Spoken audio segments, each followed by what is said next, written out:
Hi, everyone. Welcome to Soul Speak. My name is Talia Pardo, a transformational life coach and book editor. And I'm so excited today to welcome Ryan Yokome, if I'm not mistaken. Am I right? Yeah, you got it. Oh, all right. Okay, Ryan is the CEO of Soul Wealth Coaching, an internationally recognized expert in the field of personal transformation. Ryan has helped thousands of entrepreneurs with a spiritual approach for getting out of their own way to unleash their greatest purpose. Ryan is a spiritual entrepreneur, transformation coach, nature lover, and the host of the Soul Wealth podcast. Welcome, Ryan. Thank you so much for being here today. Really excited to have you. Thank you for having me, Talia. It's an honor. You're Um, amazing. I love your energy. I'm very grateful to be here. Oh, thank you so much. I love yours too. I've been, following you on all the socials and I love everything you're doing. So we have so much to talk about. I think we could do a few podcasts probably.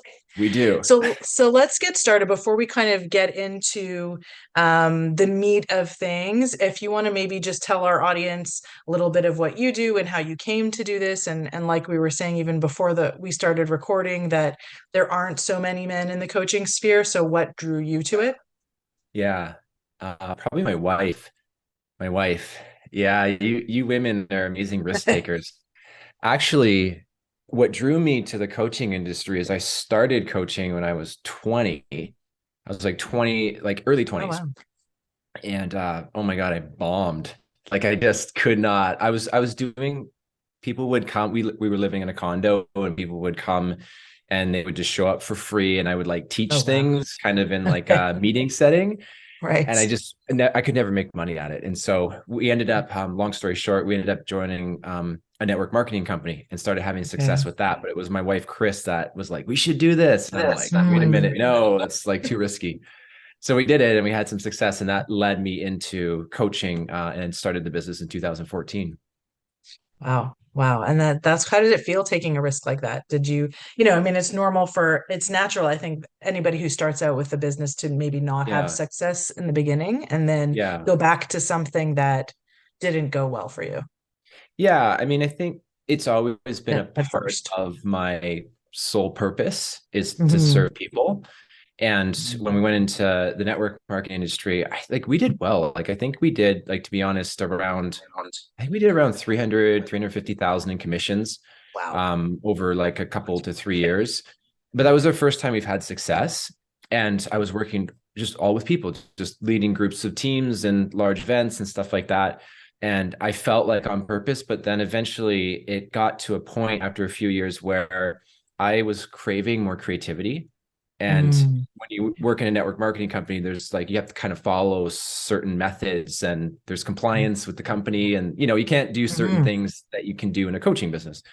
So that's when I decided I really want to venture into the side of coaching and started the business in 2014. It was scary because it's going from that transition from commission based into full-time coaching, Right. like self-worth, charging your own money, feeling Yeah. responsible for clients. I mean, there's a lot of things that come Mm. up for people.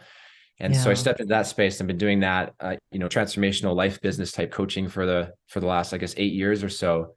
Wow. And we've been very fortunate. Like we right away started having good success. I think if you were to quantify it, I think I've worked with people in like 12 different countries around the world, like very global based business. Wow. And we've probably done close to like 2.5 million now in sales, somewhere in Wow. that range. So yeah, it's really cool. I'm very Yeah. grateful.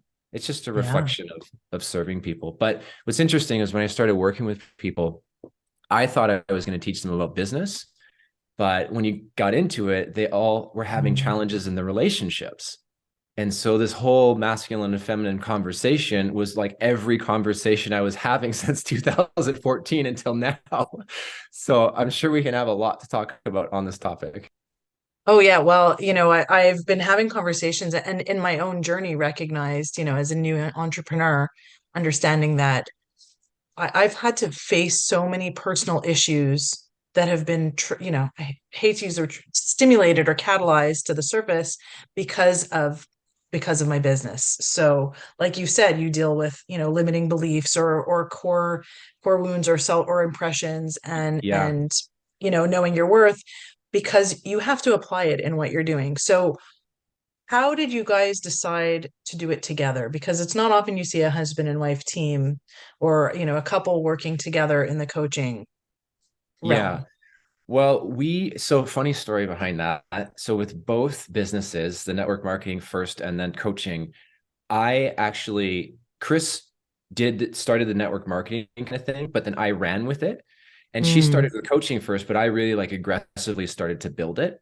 And okay. once it started making good money, she's like, "Oh, I'm all in." You know, like she could see there was a pathway to Right. actually changing our lives, she went all in. And so that's when we started working together, but we work together really well. We're awesome in business That's together. good. Actually, we do more work on our personal marriage Right. because we have more conflict there than we do in Mm. business. We actually work extremely well in business. It's really fluid.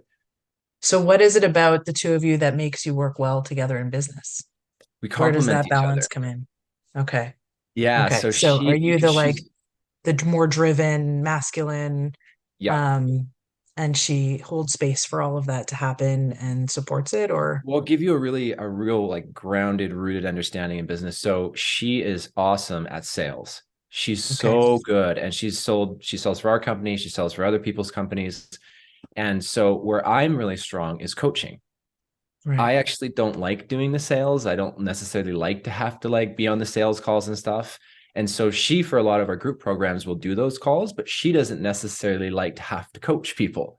So Interesting. That's yeah, so interesting. we kind of have when as far as business, like we have our divisions and we know what our divisions are that we're strong at, and we just focus on those areas. I shouldn't say that she doesn't like to coach people because she has clients, but Right. she doesn't want like a bunch of people to work with. She likes to have her freedom to do what she wants and not be on calls like back to back for most of the Right. day. Yeah. Well, it's a lot, and even that I can almost start to glean out the masculine, feminine energies in that. She still is the support because she is helping to, engage people to bring them into your business, and then you take everybody to the next step, right? And Hmm. that Yeah. and her schedule, it sounds like to me, and correct me if I'm wrong, it sounds like to me what she's doing also gives her the freedom which most women kind of need, that flow, especially if Yeah. there's children around and household. Like, we kind of need to be able to manage balancing all of that, in a way that works for us without being overwhelmed. So it Hmm. sounds like kind of the best of both worlds, where she's getting that opportunity, and so are you, right, to do Yeah. what works best for Yeah, you. and most couples that I know, they don't work together. Like it's very few, Yeah. like you're saying. Yeah, Yeah.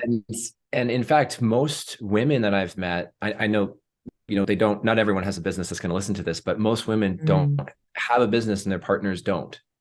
Their mm, partners usually working as an employee somewhere. So it's interesting right. dynamics. It's really rare to see couples working together in a business. It is. It calls on a lot of communication and a lot of a very clear conversation. And I know I'm experiencing it myself. I'm just on the cusp of it. My fiance is starting a business, and I'm helping him, kind of like supporting what he's doing, and kind of we're consulting together about it. And we've had to really drill down on being very calm and very clear about what I'm trying to say, so that the other or what he's trying to say, we're both working on that, so that neither of us either it gets offended or feels attacked or undermined, right? Like, what you're saying isn't important, or things Yeah. like that, right? Those easy Yeah. those conclusions that are so easy to jump to, or the meanings that we ascribe to other people's dialogue, that so that we can not blow up the relationship in order to Hmm. work through this Hmm. business together, and have a partnership on a different level. So I'm starting to step into that. It is very different.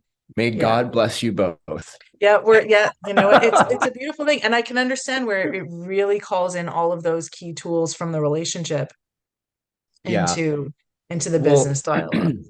one of the things I've learned in working with Chris and being married, we've been together now for 22 years and been in business for at least 14 years, Oh, is the difference between men and women.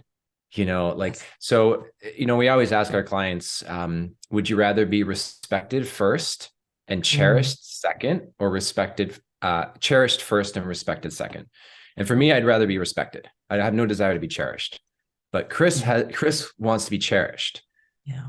And so to understand how we communicate with each other is very, very important. And so I know when I'm talking to my wife, it's very important to her that I'm present, that I'm listening, that she can feel me, that I'm not Yeah. criticizing her. Hmm. These are Yeah. just communication practices that we have in our life every day, so we can not end up in huge arguments like we used to. And these arguments used to last like days and weeks, and Oh, we'd go to oh bed like goodness. fighting. And yeah, Oh, and so yeah. it's been an integral part of our work. And not only that, but the practices around masculine and feminine have allowed us to go from boyfriend girlfriend to engaged to married to having a child now. Like, there's been progression in our relationship, Right. which is a sign of commitment. And so the two areas we always focus on are communication and commitment. And if we're good in there, Mm. the relationship flows. Yeah, and I think that's a great rule of thumb to apply in any relationship. While you were talking about that, that's what came to mind is that, through arguments and things like that, what is the difference between a relationship that falls apart or is shaky and not is the commitment to see this disagreement through, right? Not to ascribe Mhm. enormous meaning. Of course, when we're talking about healthy people, right? People who are not abusive, and we're talking in the realm of it's a disagreement that may escalate and drive a wedge, but not stepping into abusive realms, right? So, Mhm. but if you're committed and to see the agreement, to see the relationship maintain its wholeness, right, and to get to the other side of the argument, that's where the communication has to be the priority, right? And not to Mhm. just allow the disagreement to take over everything and then dissolve the relationship. But Mhm. that's actually something I wanted. I'm happy you brought up the evolution of your relationship because we had discussed it on our first call together, and I'd love for you to talk to us more if you're open to it about for you as a man, because that's part of my overreaching theme for this season is it's very important to me to bring to the awareness of our audience, and I think more to the awareness of the feminine world, the the characteristics and the ways that we can appreciate the contributions that the masculine does bring to our world, to our relationships, to our families and our homes, because I think that that is being maligned in a horrible manner these days. So, Mhm. how for you did you go from being a boyfriend for many years? I think you said that it took you were partners for a long time Yeah, a long time. until right Mhm. to the decision that no, this is something I want to formalize or officialize with a marriage. And Yeah. what did that mean for you as a man? Like what changes happened to you? Sure. Yeah. That was a real fast-paced time of our life. That was in 2018. We got married and we were engaged about a year and a half prior to that. Yeah. So yeah, it might even just been a year before that. So, but anyways, it, there is a deep fear of commitment that I was going to lose my freedom. Mm, And I think Chris had a very same feeling. And okay. so we never fully committed to that next step in our relationship. And so Okay. you end up kind of becoming stagnant to a certain Right. degree. So for me, there was a moment, for one, I was working with my life coach and she said to me, like, crap or get off the pot. Like, are you like, what's the deal? Are you Hmm. going to get engaged or are you not? Like, what's the deal? And you see this a lot with men. They're very non-committal. I mean, there's Yes. so many men right now that are in a long-term relationship and they're not married. Yeah. And right. And it's usually from the masculine standpoint, it's a fear of losing the freedom and it's a fear of the commitment. And is it the concept of like the potential freedom? Because if you're in a couple as a boyfriend and girlfriend, what freedoms are there that you don't already have or have already given up that wouldn't what would change really from one to the other, from one state to the other? What are those freedoms Yeah. that are such a So worry? that was my belief for a really long time was that, well, it's the Mm, same. If you're married or you're a boyfriend and girlfriend, it's the same. What's the mm, difference? And there is a different level energetically that happens. It is. There's like, because I proposed to Chris in Maui, we like bonded mm. on a deeper level Yeah, of intimacy. And then absolutely. And then when we got married in San Diego, so we did this impromptu kind of wedding. We gave everyone 2 months notice, and Mm. we flew down to Oh, San Diego and got nice. married. It was amazing. But there was another level of commitment there. And then we had Noah. It's like another level of commitment. Mm. So when we teach masculine and feminine, it's something we've really embodied because we've gone through these stages in our relationship. And they're Right. scary, right? Because you're Oh, yeah. stepping in like, oh my God, I remember my sister, when she got married, she was getting married and she thought, I could run away right now. I Mm. could she was like at the ceremony, and like we all have these fears of like committing, but we see it like committing to the business, committing to our relationship, but then it's the friction that's created with our resistance that we need to break through it. Like the breakthrough is going to create the Right. miracle on the other side, but we sit in this like waiting. That's what I did. At least I sat there as a man for quite a while, Mm. and God bless Chris's soul, because she probably should have left me. Like, she really any Right. women that's like waiting on the ring, like you got to make the decision.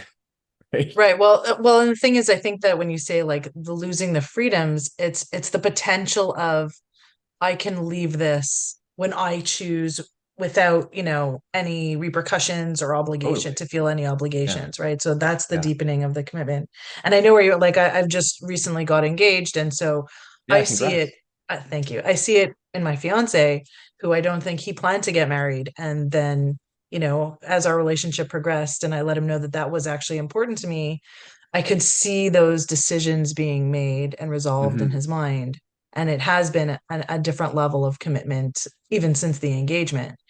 Yeah. And so, when we're looking at all those men these days in modern society in today's world who are non-committal or either in long-term relationships without getting married or not even in a serious relationship, in a committed relationship, and are just happy to be on their own, where do like what do you see about them in their masculine energy? And maybe this question isn't going to come out right, so I hope you're going to like catch my drift, but like what is it that they're either undeveloped, not developing about their masculinity or avoiding, that's causing them to stay, like you say, in this stagnant state?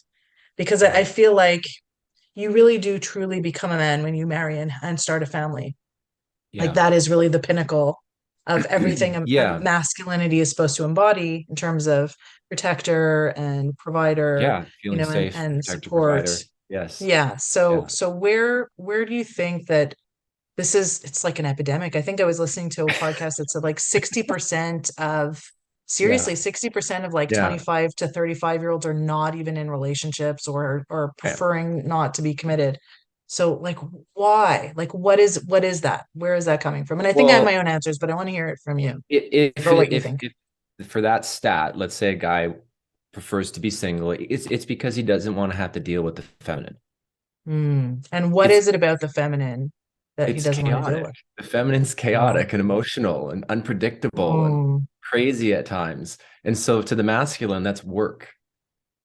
It's yes. it's work No, to I've heard that. No, no, no, it, I understand that absolutely. yeah. And so it's work to be present, it's work to listen, it's Yeah. work to be engaged emotionally.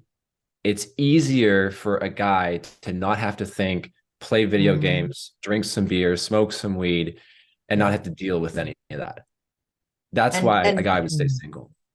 right. And I absolutely I see that, but I really do feel strongly, and you'll tell me if you agree with me, that the wave of, I don't know what wave are we in, fourth, fifth wave of feminism, like this push of empowering women has exacerbated that feeling, right? Mhm. Because women Yeah. have gotten louder and more independent themselves, and we can Yeah. do everything ourselves and we don't need men. It just, I feel like it's gone further than it needed to go, and that there, not to say that there was no grievance, and we can talk about all of that, Yeah. and equal access to opportunity for women, that for sure was necessary, but it like the pendulum swung too far, Yes. I think. And I think that it's created a generation of women who behave in a very masculine way, but they're feminine. So like they're masculinizing all their feminine traits. So Yes. right? Yes. And they just make it overwhelming, I think, for Yeah. the average male. I can't begin to tell you how many women I've worked with who are business owners that come to Mm-hmm. me because they spend so much time in their masculine and they're Mm. exhausted. They have tension in their body. They carry a lot of tension in their shoulders and their neck Yeah. and their back. And also, they don't feel like they can trust their man because Mm. he's not stepping up. And so, because they don't trust him, they end up taking on the masculine energy. Mm. And Yeah. they're the ones now that are going all the time, which builds resentment. So one of the Right. main things I work on with when I'm working with couples is dissolving the resentment and bringing love back into the relationship, because typically, usually both partners do, but especially the woman, because she's the one doing everything and has to pay Mm. the bills and has to make sure he's okay. And going back to what you originally asked me about, like, how did we change our relationship to go from just boyfriend girlfriend to getting committed? Mm. We needed to look at the dynamics that we entered the relationship in. Mm. And at the time, I didn't know what I wanted to do with my life. I was 19, I was working landscape, and Right. Chris was already very in her masculine. And so Right. the dynamics that started our relationship was a mother-son dynamics. Oh. Yeah. Yeah. Oh. Yeah. No, you know what? So, It's not a dynamic that you would think can last long, right? At a right. certain point, because resentment on one side or the other is going to Totally. start to build. Yeah. Yeah. So we looked at that individually and then as a couple of like, okay, this is not serving us, because that was our paradigm where she would kind of take care of me. And then I Right. didn't need to Mm. think, right? And but she would have resentment towards that. So that was a shift in us where I realized, oh my God, like I'm not stepping into my manhood, my masculinity, my strong conscious leadership, because I basically married my mom. And she's just Yeah. kind of taking care of me. There's so many similarities between my wife and my mother. It's insane. Yeah. And I mean, we do tend to seek out what's familiar and, at our core, right? That Yeah. familiar image at our core. And so many of us end up with people who are very similar to one or the other parent, often the other sex parent, right? So many Yeah. of us And end once, up with copies of our dads and many men end up yeah, with copies of their mothers. Yeah. totally. It's really common, right? Like women Mm. often marry their dads and type energy. But what I was going to say is, Chris and I talk about this when we do like group coaching calls. We say, would you either get laid or would you Mhm. either get paid from your partner? Mm. And so Chris, she would rather get paid. Mm. So Interesting. because she's feminine, she'd rather Mm. have me take care of the bills, take care of her, be the Mm. provider, the protector, Okay. the Yep. supporter, right? And I'd rather get laid. I think I Right. don't want, I don't want to get paid from my wife, Yeah. right? But the problem with our relationship in the past is we were the opposite. She was the one making the money, she was the one Yeah. providing, so she was Yep. the one, paying me essentially. And so the relationship wasn't serving our highest from our core essence, because she is core essence feminine, I am core essence masculine. Yeah. But Yeah. it runs even deeper with men. I mean, I grew up. I'm so glad you got my last name right. Yes, it's Yokome. It's Japanese. So, okay. And so I grew up with a Japanese father, like very strict. My Mm. mother was a stay-at-home mom, Canadian mother. And, I learned at a young age that it wasn't safe for me to express my Mm. feelings and who I was and like truly express who I was as a man. And so I just shut that part of myself down. So it's a big part of my manhood that went dormant. Right. And so it took me like years to cultivate that again. And Right. I truly believe this is what has happened with a lot of men. Either they're overly mothered or Mm-hmm. their father may have like judged them in some way. So they've actually shut down a part of their masculinity. Mm-hmm. Well, I definitely agree with the overmothering. We're in this helicopter parenting, Mm-hmm. for the last 30 years too, right? So, and I think that's a part that's linked to women trying to feminize men, right? So like feminize, talk about your feeling, like just create these qualities in their boys that they want to see from themselves, Yeah. but it's the feminine who's expecting it from the masculine. But what's interesting, or like, I don't know if I can phrase this as a question, but you said about your father who's very strict. So Mm-hmm. the one of the kind of stereotypes around masculinity is stoicism, right? Mm-hmm. Not allowed expression of emotion.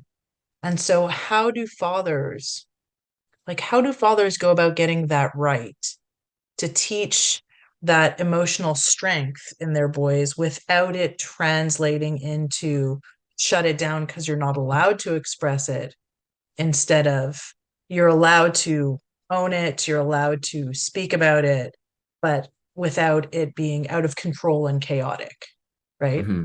Hmm. How do, like, I don't know, that's a big question. How do we tell fathers how to do that? Because you experienced the opposite, right? You experienced the shutdown. Yeah. So it wasn't translated well to you in a way, Yeah. right? Yeah, I think it comes to just different stages of masculinity. And I mean, I'm a father, but I'm a father to a daughter. So I don't Mm, have a son yet. I actually think yeah. that's going to be a very, very interesting journey because we are looking to have our second child. If it is a son, it's going to be a lot of growing, I believe, on my part. Mm-hmm. Um, but Yeah. being a father to, at least my daughter, um, it's different than how I would communicate if I had a son. Right. Well, It's first of all, I'll say totally good different luck because dynamics. What's good luck that? because girls are, I said good luck. Well, I have two girls, and I just know Yeah. that, like, it is, especially girl children, they are just Yeah. so much of the emotional Yeah. energy, so it is a lot of different kinds of Well, communication. well, And to raise sons these days, I see that as it's a huge honor, but a huge responsibility yeah. to raise boys in this world. Yeah. So I haven't gone down that route yet. So I wouldn't know, like, I really need to experience it and learn and Mm, develop as I grow. So I can't quite speak on that. But what I was going to speak on is may help mm, your audience is I hear this a lot is women want their man to step up.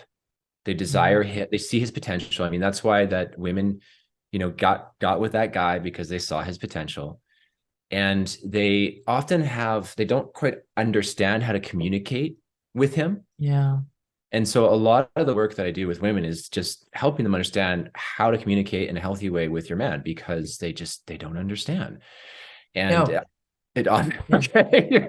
No, you're I can right. give you I'm tips if you want. absolutely. I mean, you're turning this, like, you're going down exactly the road I wanted to Okay. go down with you. So please continue. Well, and the reason why I believe this work is so important is because you women, you help us men grow in consciousness. So if Mm, we're in a dynamic, so like Chris and I were of mother-son dynamics, it's disempowering the man, it's emasculating him, so he'll never step up. He'll yeah. never reach his potential, but you can help him reach his potential if you understand how to communicate with him Right. effectively, right? And Right. so yeah, men are very. I could give you like three tips. I don't know if these would help. So never ask your man what he's feeling. Ask him Mm, what he's thinking. You never mm. ask him what he's feeling unless he's sick or he's dying. Like Right. that's it. Even then. Yeah. Even Right. right. Yeah. Just Even if then he's it's on it, physical feeling. My foot hurts. Yeah, exactly. yes. Or like he's totally got the flu or whatever. Yeah. But if day-to-day stuff, never ask him what he's feeling. Always ask him what he's thinking, Okay. and then just listen. Mm, So yeah. don't coach him. Don't try to solve Mhm. it. Don't try to tell him what to do. The person who's telling someone what to do is the masculine. Yeah. So the Yeah. second if somebody tells, like if Chris tells me what to do, I know she's polarized in her masculine. So if I'm Mm, not strong in my masculine, it'll polarize me into my feminine. mm, Right. So yeah. No, no, but no. So first of all, it's my own lessons, and I relate to it, and I really understand it because I know that with men, from what I've learned myself, men need women to be without judgment, to just be there and trust that they can do what they need to do yes. without Yeah. questioning it, without pushing it, without nagging it, or Yeah. like harpooning them into when you're going to do this and how is Exactly. this, right? Yeah. So And because that indicates to the man that the woman has no faith in him, and the doesn't man trust his needs. direction. Yes. Exactly, exactly. And so that's when things get polarized because the more the man will pull away from those kinds of questions, or, pushing, steam, or even steamrolling sometimes, then, but Mhm. it's when it's in balance, then the woman sometimes kind of doubles down and just keeps going, right? And that's where you Right. get into real disconnect and real shutdown on both ends because Yeah. the woman loses all faith or has no, doubts everything her man is doing, and he loses his what's his motivation also, because it's like, Mhm. why am I doing all of this if she doesn't even, believe Yes. in what I'm doing. Yeah. And that's because guys, so the second would be don't ever tell him you're proud of him because that's mothering. Really? Yes. Okay, that's Mothering. mothering. Yeah, He interesting. will he will enjoy Mm, that if he's in his feminine. right, right. If he's in his if he's Mm, in his masculine, all us guys want is for us women our woman to listen, and we're gonna mm, toot our own horns. We're gonna talk about how yeah, great we are and how all of this cool stuff we did or we learned, or that's all we yeah, need. We just need yeah, our woman to listen to us. And we're not seeking for our woman to say, I'm proud of you, because that would be a very mothering yeah, thing to do. If I had a wound, masculine wound where I need my mother's kind of love to make me feel get the approval or make me to feel yeah, self-worth, then yeah. But if I'm not in a wound, no, I don't need it. I just need her to be yeah. like, Good job. yay. Yeah, yeah. This is Awesome. great. This is Yes, great. this I'm is so happy great. about this. Yeah. Well, Yeah. no. So my fiance is hyper, like super hyper masculine, Is and he? so Yeah. part of our, oh yes, bless him. Um, so it has been a real journey in Yeah. learning how to communicate well with him. And Mhm. also, when I met him, I was in my own masculine after being a single mom for 7 years and, dysfunctional Yeah. marriage before that. So I've been guns blazing, steamrollering. That is what I Mhm. know. And I've really had to learn to sit back and rebalance into feminine, which is calm, which is trust. Even if in my mind it's going nuts, it's not going to be productive to show that at all. And that's what I've learned. It's counterproductive. So, and by doing that, I've learned I'm giving him the space to show me exactly what he's made of.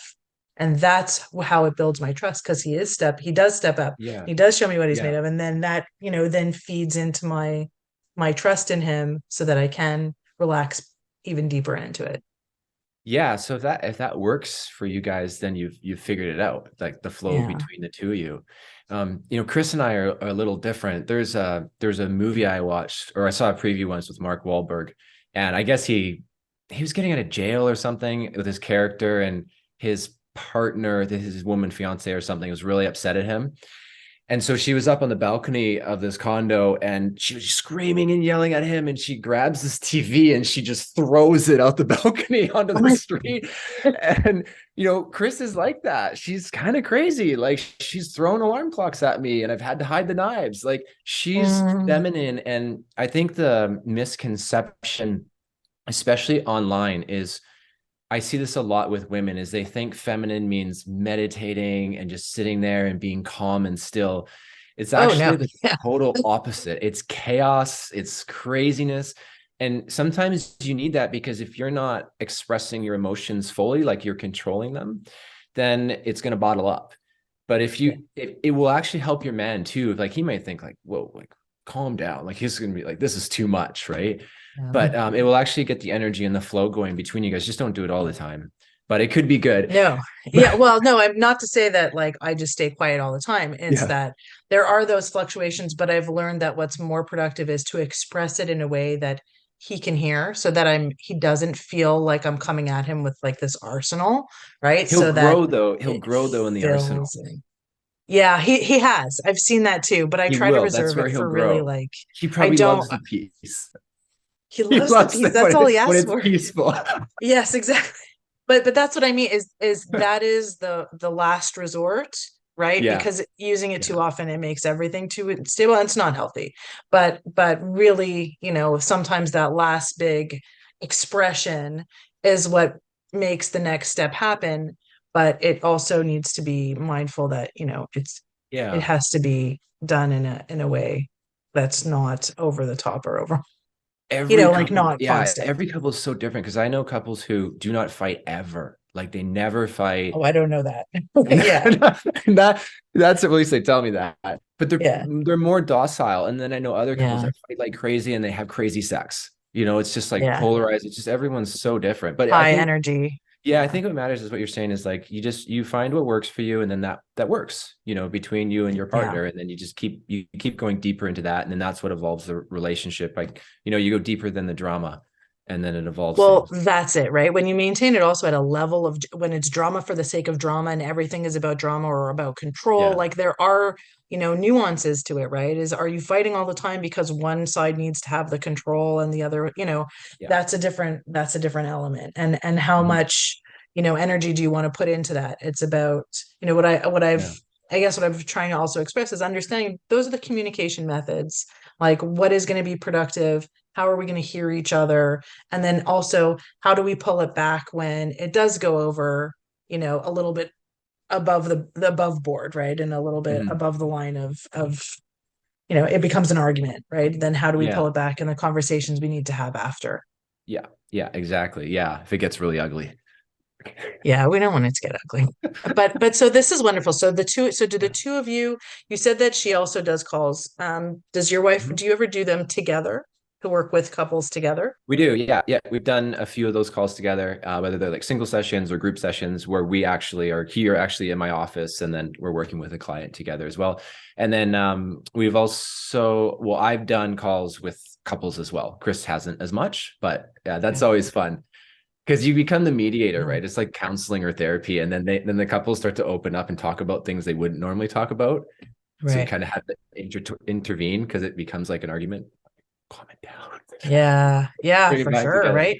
Yeah, Yeah, absolutely. but it's important that you're guiding them and understanding their own how they're embodying their own masculine or feminine energies and what might Yeah. need to be rebalanced, Yes. right? Yeah. And so, The last thing I was gonna say is the yeah. third thing that I didn't finish off Yeah. on is the third Yes, you tip had for said three men times. who are listening is your man will if you how do I put it? If you like not necessarily praise, but like when I Mm, work, because I work from home, sometimes I get on a call and Chris will be like, "Go kick ass, honey." If you say things like this, it will lift your man up. It will really mm, empower him. So if you're always like, if someone's always criticizing him and they're coming down on him and they're bitching and complaining about him, he won't want to spend time with her.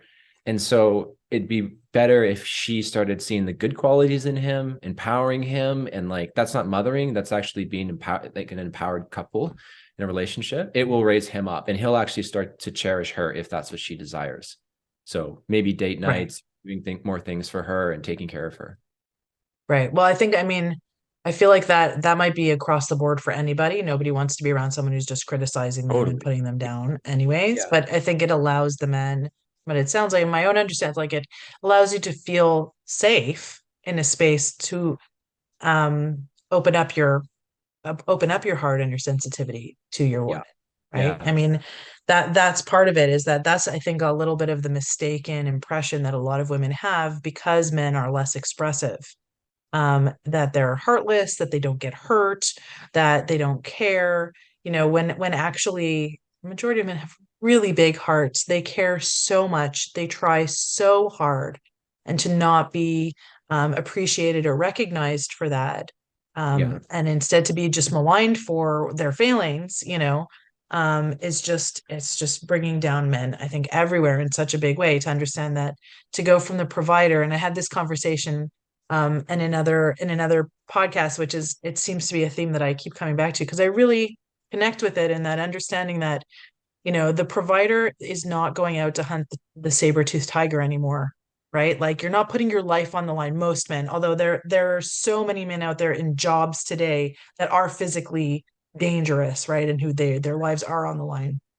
And we appreciate that so much, but most modern day men are not putting their lives on their line to provide.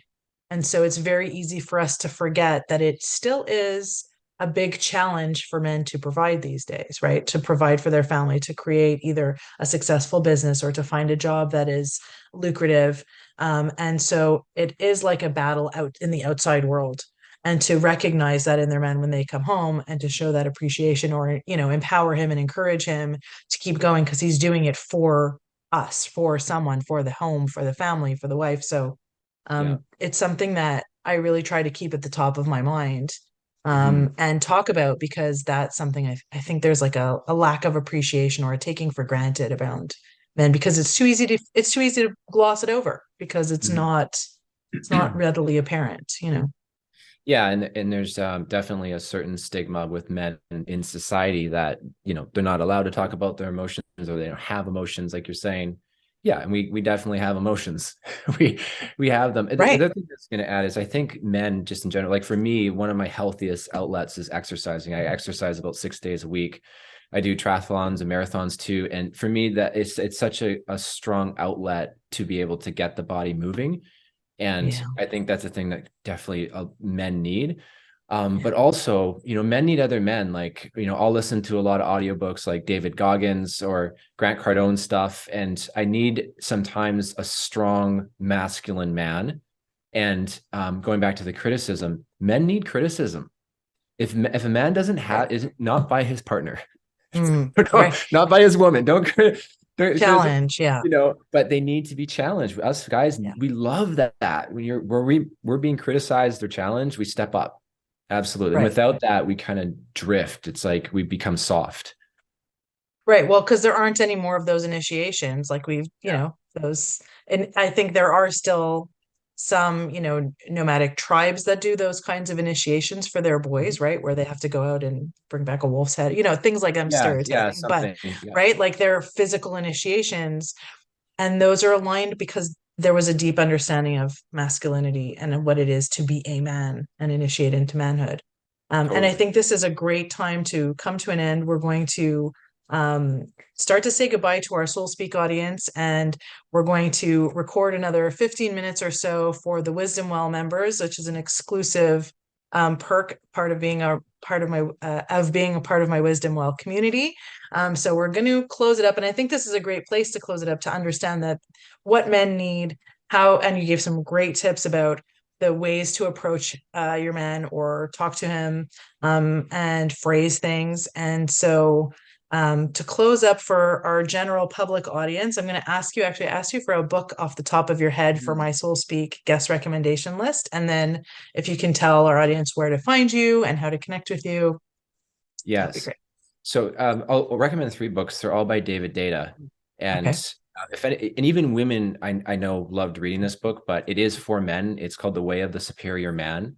I truly Okay. believe every man on this Mm, planet should read that book. But like I said, I have lots of friends who are women who have read it and they loved it too. Especially driven women seem to love this book. right. Um, Interesting. Okay. the counterpart to that is a book called Dear Lover, which Okay. it's deep. So if you like Mm, romance, like if you're a woman, you love romance type novels, like this will be a hmm. really good book for you. And the other one, if you're in a relationship, you want to learn how to communicate effectively with your partner, Intimate Communion is another book by Okay. David Data, which is outstanding. That's one of like the best books I've ever read on how like understanding. He goes into the dynamics of the three stages of the relationships. And the first is Mm, codependency, basically. The second is a 50-50, which is a roommate right. type relationship, very common in Mm. today's world. And the third is intimate communion and how you can both be totally connected, full of love, where you're both working together on a really deep level. So those are the three books I'd recommend. As far as everyone connecting with me, you can go to either our website, soulwealthcoaching.com, and then the best place that I hang out is on Instagram, and that's just my name, Ryan Yokome. Amazing. Thank you so much. You've really brought to light so many elements and characteristics of men and how men and women, the dynamics between men and women, and what women maybe need to bear in mind or understand to help us, coexist, in a Yes. more harmonious way, and maybe have healthier and more fulfilling relationships. So thank you so much for Oh, yeah, being here thank you. today, and I look forward to hopefully talking to you again. Thank you. Thanks, everybody.